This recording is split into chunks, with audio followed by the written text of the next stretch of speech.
partir de agora na Rádio Justiça, Direito Direto. Ações judiciais que estão no dia a dia das pessoas. Trânsito, consumidor, conflitos, um enfoque simples. Direito Direto. E uma ótima tarde a você, ouvinte, ligado na Rádio Justiça em 104,7 FM, que passa a acompanhar agora a transmissão do seu Direito Direto. Hoje é segunda-feira, 18 de setembro de 2017.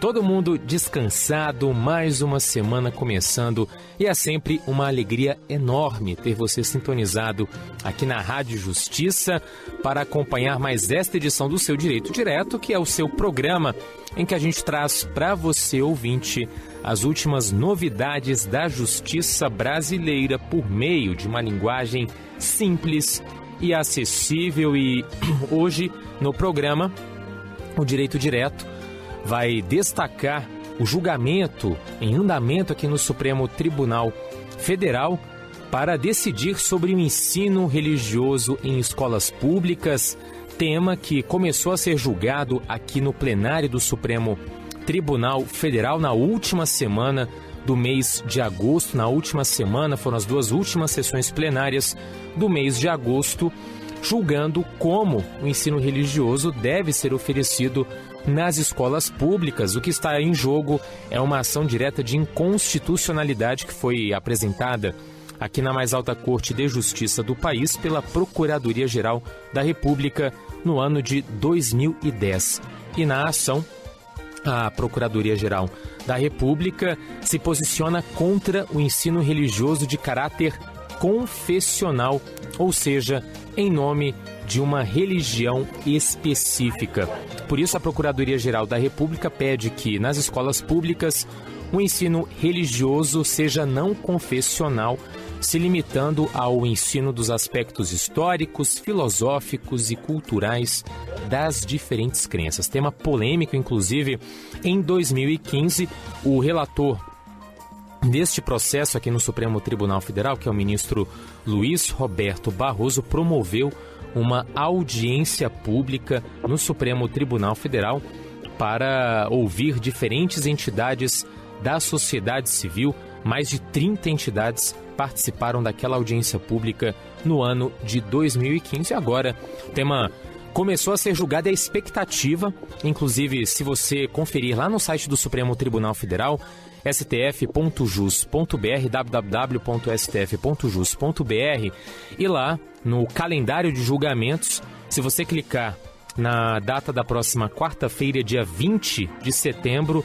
lá vai estar na pauta de julgamentos previsto este processo para ser retomado, para que o julgamento desse processo seja retomado. A expectativa, então, é que na próxima quarta-feira os ministros deem continuidade ao julgamento que vai definir o futuro do ensino religioso nas escolas públicas brasileiras.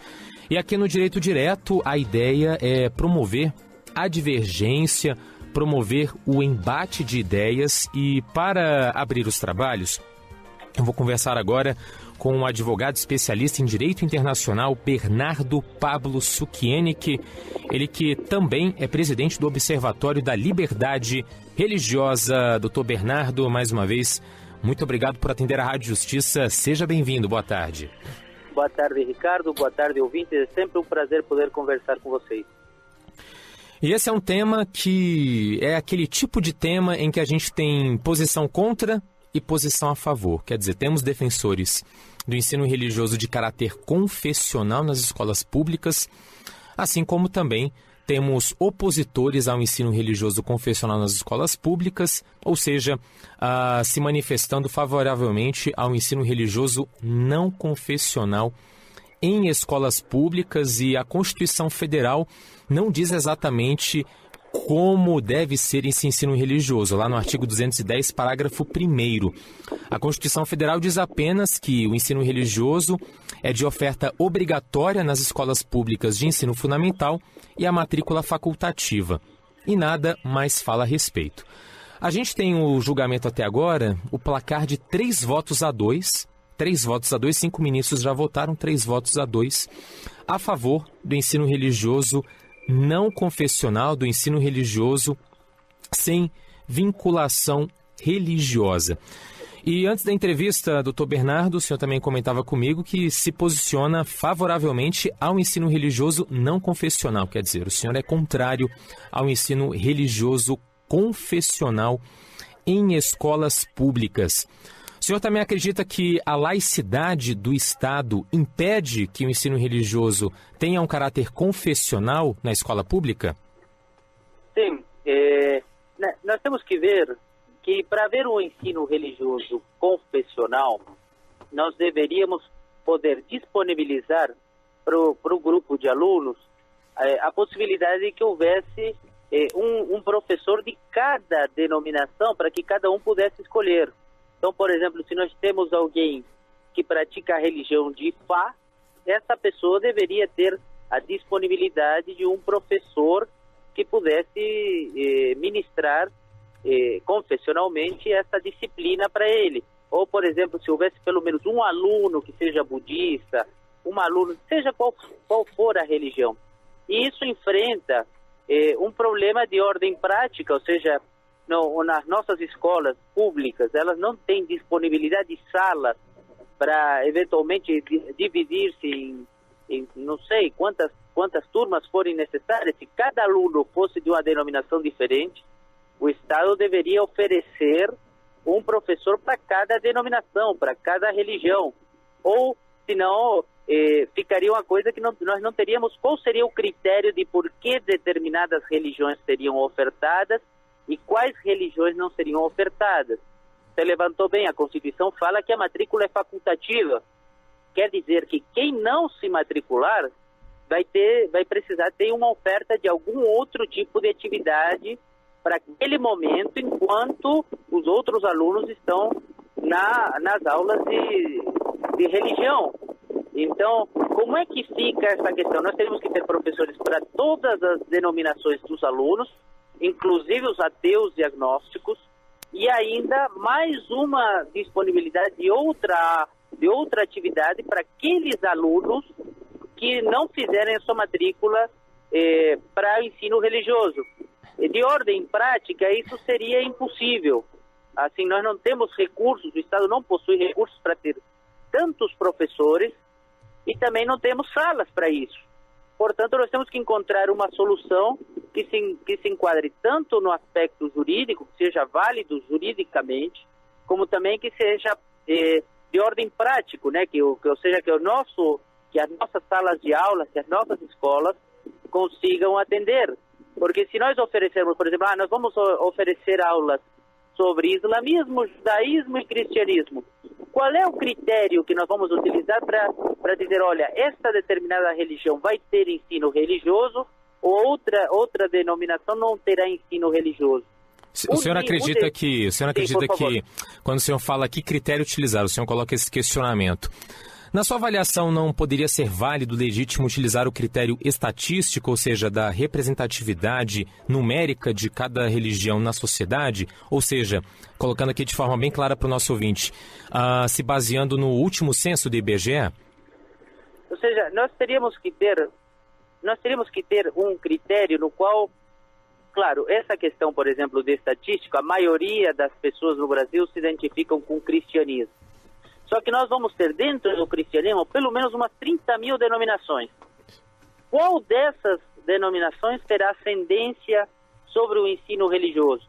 Há pessoas, por exemplo, os católicos têm entendimento sobre justificação pela justificação diferente dos protestantes. Há dentro do cristianismo aqueles que são guardadores do sábado e guardadores ou que entendem que o dia de repouso, de descanso é o domingo. Então nós temos uma série de nuances que tornam aquilo, mesmo que a gente escolha, por exemplo, no judaísmo tem judaísmo mais liberal, tem judaísmo mais ortodoxo. Ou seja, mesmo dentro de uma mesma religião é difícil chegar a um consenso. Exatamente.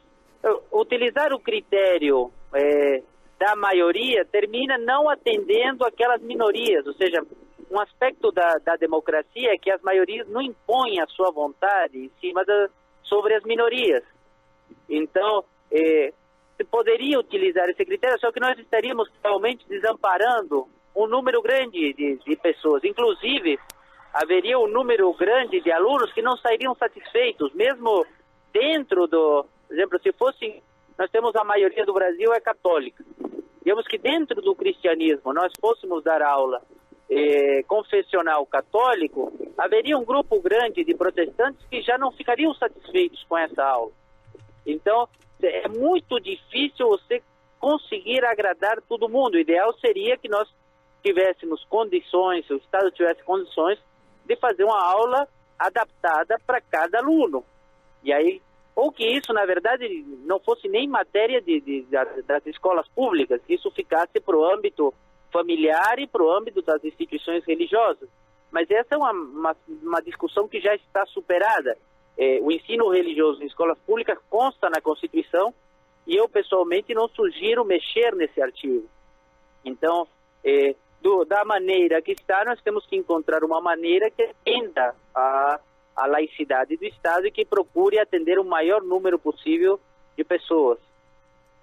Ainda sobre essa discussão, além de a Procuradoria-Geral da República, na ação direta de inconstitucionalidade, pedir que o ensino religioso nas escolas públicas não tenha vinculação religiosa, não possua caráter confessional, a Procuradoria-Geral da República também requer que se proíba a contratação de professores ligados a uma tradição religiosa para ministrar as aulas, porque a ideia do ensino religioso confessional é que, por exemplo, houvesse ali uma aula sobre catolicismo que fosse ministrada por um padre, ou uma aula sobre protestantismo ministrada por um pastor, judaísmo por um rabino e assim por diante.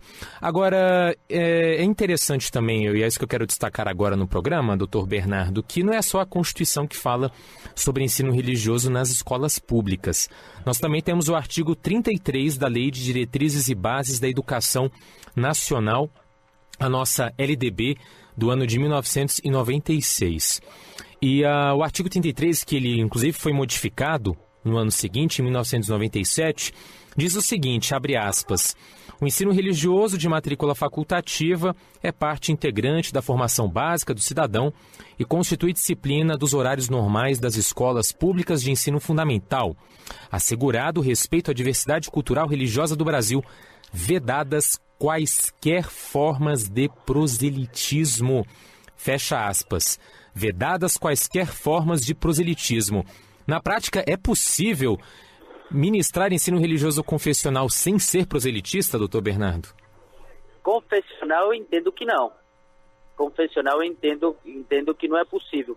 Inclusive, a Lei de Diretrizes e Bases tem um parágrafo no qual ele trata que esse currículo deve ser formado em parceria, o Estado deve montar esse currículo em parceria com uma instituição que congregue o maior número possível de denominações. Ou seja, ele tem esse ensino religioso em escolas públicas, ele teria um controle social pelas denominações, o qual impedisse, eventualmente, que uma determinada religião tomasse conta do ensino religioso nas escolas públicas. Então, a LDB ela cria justamente um mecanismo no qual se poderia fiscalizar melhor como funciona essa questão. Existe o Fórum Nacional de Ensino Religioso, que é uma entidade privada, uma associação na qual várias denominações fazem parte. Aqui no Distrito Federal existe o Conselho Religioso do Distrito Federal, que se propõe ser justamente essa entidade. Atualmente reúne umas 9, 10 religiões para tratar sobre esse assunto.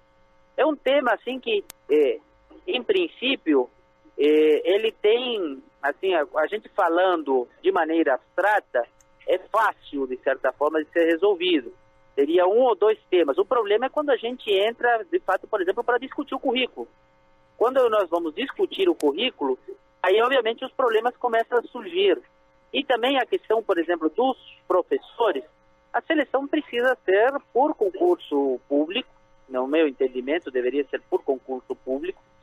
E o professor ele tem que entender que no momento que está ministrando essa disciplina, não é uma possibilidade de ter um público cativo para ele fazer doutrinação religiosa, fazer justamente o proselitismo.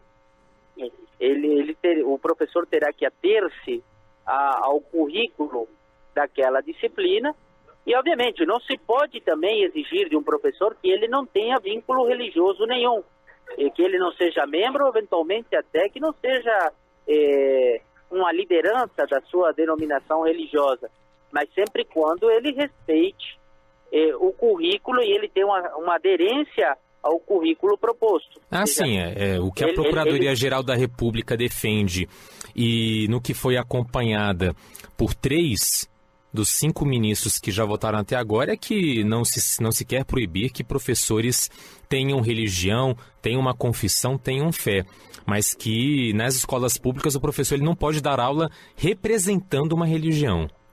Exatamente. Nesse momento, ele está representando o Estado. E o Estado, não adotando nenhuma religião, ou seja, naquele momento, essa pessoa, quando fala, o professor, ele não está falando em nome próprio. Ele está falando em nome do Estado. Ele só pode estar lá ministrando aquela aula porque o Estado contratou e ele está sendo um meio, uma maneira do Estado transmitir aquela informação.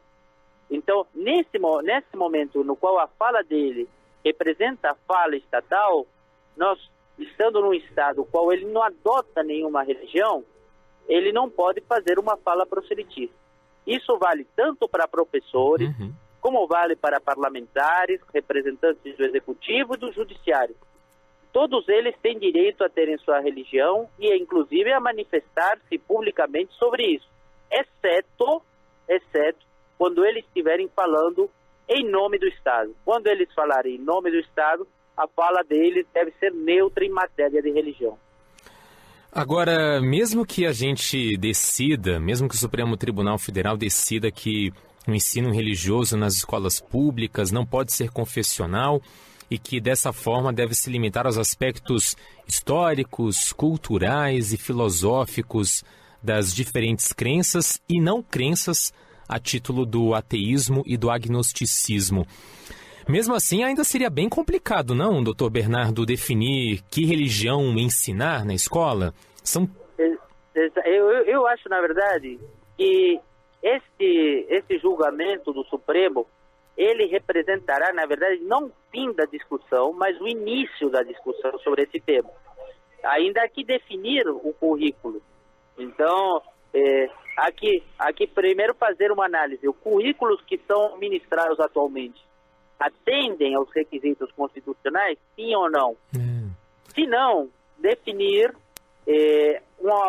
procurar aperfeiçoá-los para que eles tenham aderência aos requisitos constitucionais, tanto a laicidade, ou como eu entendo, não confessionalidade, que esperemos que o Supremo entenda da mesma forma, e com relação justamente à contratação de professores e qual será justamente o conteúdo desse currículo. Então, eu me preocupo com o conteúdo, por exemplo, o senhor mencionou aqui na entrevista que mesmo se a gente pegar uma única tradição religiosa, o cristianismo, há mais de 30 mil denominações. Como seria possível dar aula de história, falar sobre a história das mais de 30 mil denominações cristãs? É uma questão de ordem prática que se coloca. Exatamente. É um desafio que, inclusive, não será resolvido por juristas, né? Professores, principalmente os formados em ciências da religião, eles terão que justamente se debruçar sobre essa matéria para procurar construir um currículo que atenda a esses requisitos da laicidade estatal e sempre ouvindo a sociedade, né, por meio desse instrumento que foi criado pela LDB, dessas instituições, dessas entidades que devem acompanhar tanto a formação do currículo como essas aulas são ministradas também, para aos poucos ir aperfeiçoando e chegar num formato, num conteúdo que possa atender aos requisitos constitucionais. Além disso, para a gente ampliar a discussão, doutor Bernardo, porque ao falar sobre ensino religioso nas escolas públicas, o pano de fundo é o princípio constitucional da laicidade do Estado, que a Constituição não prevê expressamente, não está escrito que o Brasil é um Estado laico, mas a partir de uma leitura sistemática, combinada de alguns artigos da Constituição Federal de 1988, é que se pode chegar à conclusão de que o Brasil é um país laico. Agora eu pergunto ao senhor, doutor Bernardo, que laicidade é essa em um país onde na cédula de real está escrito Deus seja louvado, onde nos tribunais a gente encontra crucifixos, onde nós temos feriados religiosos, onde na própria Constituição da República, lá no preâmbulo, na abertura, está escrito que a Constituição é promulgada sob a bênção de Deus, sob a proteção de Deus. Que laicidade é essa? Pois é, eu sempre comento de que a nossa laicidade, ela em relação a outros países é muito boa. Ou seja, o fato de que nós aqui possamos discutir, por exemplo, que na cédula da nossa moeda diga Deus seja louvado, significa que a nossa laicidade está em um bom nível, porque em outros países discute-se vida e morte das pessoas, se elas poderão ou não praticar sua religião. Então, inclusive com leis contra blasfêmias, com leis de conversões forçadas. Então, o fato de que a nossa discussão gira em torno de crucifixos em ambientes públicos, em menção a Deus na Constituição, em cédulas, isso fala muito bem da nossa laicidade, o que não quer dizer que seja perfeito. Eu tenho um entendimento, esse é um tema muito polêmico, eu entendo que com relação, por exemplo, a feriados religiosos, nós temos alguns feriados que são muito tradicionais e já aderidos à nossa cultura, que em princípio seria muito difícil. Nós temos inclusive, por exemplo, o nome de estado, São Paulo, Espírito Santo, não seria cabível, isso já foi incorporado pela sociedade brasileira, não seria cabível a gente fazer alteração, nós não iríamos demolir, por exemplo, o Cristo Redentor. Então, mas daqui para frente, eu entendo que seriam atos jurídicos perfeitos. No momento que o Estado de São Paulo foi nomeado como Estado de São Paulo, naquele momento não existia laicidade estatal, aquilo foi feito de acordo à legislação daquela época, e já é um ato jurídico perfeito, não caberia se rediscutir-se essa questão.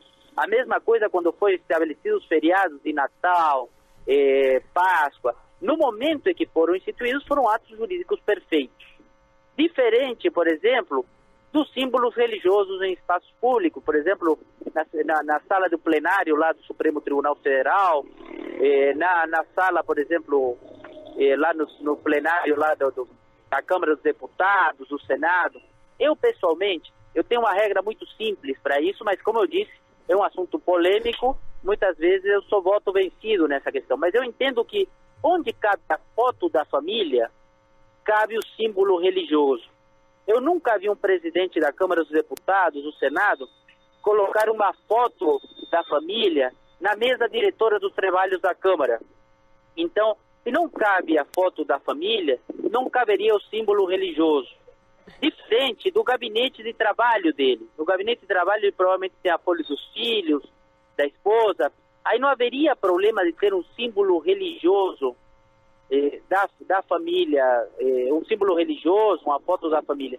Então eu normalmente sugiro esse critério quando algum parlamentar me procura consultando sobre essa questão. Nós não podemos proibir os parlamentares de terem sua religiosidade, de manifestar-se em relação à sua religiosidade, exceto quando falam em nome do Estado. E também não se pode pedir também que eles não usem a sua visão de mundo, incluída a religiosidade, no momento de criarem juízos de valor.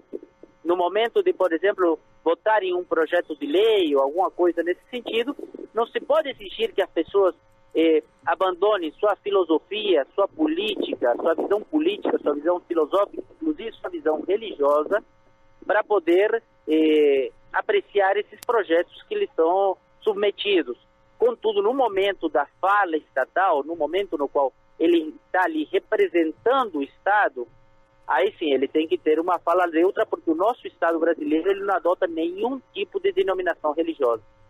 Para a gente finalizar, doutor Bernardo, que de fato é uma discussão polêmica e até por isso mesmo apaixonante também, falo por mim, mas para a gente finalizar aqui, até porque no programa o Direito Direto vai dar sequência a esse debate, Pensando agora à luz do princípio da laicidade do Estado, como o senhor enxerga o decreto que foi editado no ano de 2010, firmando um acordo entre o governo brasileiro e a Santa Sé, o Vaticano, e essa foi uma norma, inclusive, utilizada no julgamento aqui no Supremo Tribunal Federal sobre ensino religioso em escolas públicas.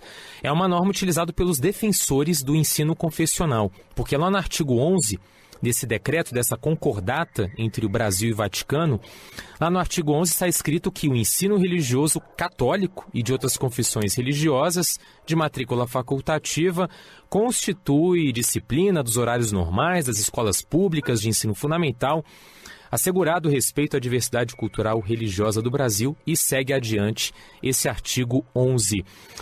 À luz do princípio da laicidade, poderia o governo brasileiro firmar um acordo com apenas uma religião e não com as demais? Eu defendo, nesse caso, uma situação... A situação da Igreja Católica, da Santa Sé, é diferenciada, porque a Igreja Católica possui um Estado, ou seja, o líder da Igreja Católica ele também é chefe de Estado. Mas a solução um pouco para essa questão se encontra na emenda do decreto que estabeleceu a concordata com a Santa Sé. Ele fala que ele estabelece o Estatuto da Igreja Católica no Brasil. E, de fato, a Igreja Católica ela precisa ter, em função dessa situação de possuir um Estado e ter o líder religioso, ele também é um líder de um Estado, o tratamento ele precisa ser um pouco diferenciado, porque, por exemplo, o que precisa ser regulamentado, o que o Estatuto da Igreja Católica no Brasil deveria regulamentar por exemplo, cada Igreja Católica aqui no Brasil, ela é uma representação do Estado da Santa Sé ou não? A Igreja Católica do Brasil, ela é representação do Estado estrangeiro ou não? Então, tem uma série de questões que deveriam ser regulamentadas. Agora, por exemplo, ensino religioso em escolas públicas, que é uma matéria que diz respeito a outras denominações, não pode ser tratado, não pode ser um assunto estampado num tratado bilateral entre o Brasil e a Santa Sé. Ou seja, é um tema da sociedade brasileira que tem que ser discutido com as pessoas que participam de todas as denominações religiosas, de todas as religiões. Eu entendo que é um tema que não caberia nessa concordata. A concordata deveria limitar-se justamente a resolver essas questões que dizem respeito ao Estatuto da Igreja Católica no Brasil. Ou seja, atender essas peculiaridades, resolver, dar um encaminhamento para essas peculiaridades que são características da Igreja Católica e que têm que ser resolvidas, que não se pode aplicar da mesma maneira que acontece, por exemplo, com as igrejas normalmente, ou com as outras entidades religiosas. Ou seja, solicitar, por exemplo, que tenha registrado o seu estatuto como uma associação num cartório. Tem certas diferenças que precisam, de fato, ser resolvidas. E isso que deveria ser acertado exclusivamente, os aspectos jurídicos da Igreja Católica no Brasil é que deveriam ser tratados na concordata. Eu entendo que qualquer outro tema que esteja abordado na concordata, aí sim, seria inconstitucional, porque feriria tanto a laicidade do Estado, como também, ou seja, faltaria legitimidade. Por que simplesmente a Igreja Católica, por meio da Santa Sé, resolveria sobre ensino religioso no Brasil? Ou seja, esse é um debate da sociedade brasileira, no qual todas as denominações religiosas, todas as pessoas, inclusive ateus e agnósticos, devem estar à mesa para tratar sobre esse assunto. Não é um assunto a ser resolvido em gabinete entre o executivo brasileiro e um Estado estrangeiro. Então, eu entendo que existe uma possibilidade de se assinar uma concordata, sempre seja para regulamentar essas peculiaridades que tem a Igreja Católica. Dr. Bernardo Pablo Suchiene, que é advogado especialista em Direito Internacional e, além disso, presidente do Observatório da Liberdade Religiosa. Mais uma vez, muito obrigado por participar do programa. Uma excelente semana, Dr. Bernardo. Até a próxima. Obrigado, igualmente. Sempre fico à sua disposição. Até uma próxima oportunidade. Abraços a todos.